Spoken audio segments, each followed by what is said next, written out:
ভেঙে গেছে আমিনুল ইসলাম বুলবুলের বোর্ড। নতুন করে 3 মাসের জন্য করা হয়েছে অ্যাডহক কমিটি, যেখানে সভাপতি হিসেবে থাকছেন জাতীয় দলের সাবেক ক্রিকেটার তামিম ইকবাল খান। বিগত বোর্ডে একমাত্র নারী বোর্ড পরিচালক হিসেবে ছিলেন রুবাবা দোলা। এবারের বোর্ডেও দায়িত্বে আছেন রাশনা ইমাম। তবে প্রশ্ন এখন, কে এই রাশনা ইমাম? কে এই রাশনা ইমাম? স্বাভাবিকভাবেই ঘুরপাক খেতে পারে আপনার মনে এই প্রশ্ন। উত্তর জানা যাক।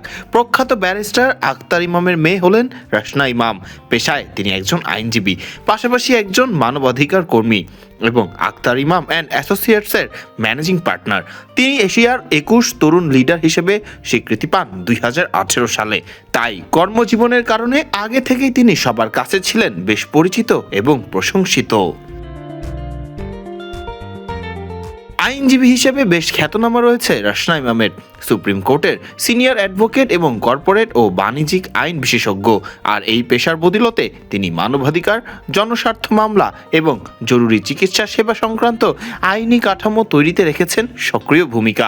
রাশনা ইমাম পড়াশোনা করেছেন বিশ্ববিখ্যাত অক্সফোর্ড ইউনিভার্সিটি থেকে। আরও পরিচয় রয়েছে রাশনা ইমামের। তিনি ঢাকা 13 আসনের সংসদ সদস্য এবং প্রাথমিক ও গণশিক্ষা প্রতিমন্ত্রী ববি হাজ্জাজের স্ত্রী। যদিও রাশনা ইমাম বড় হয়েছেন নিজের পরিচয়তেই। এবার নিজের যোগ্যতা এলেন বিসিবিতে। খেলাধুলার সাথে রাশনা ইমামের তেমন সম্পর্ক না থাকলেও নারী অগ্রযাত্রায় তার ভূমিকা প্রশংসনীয়।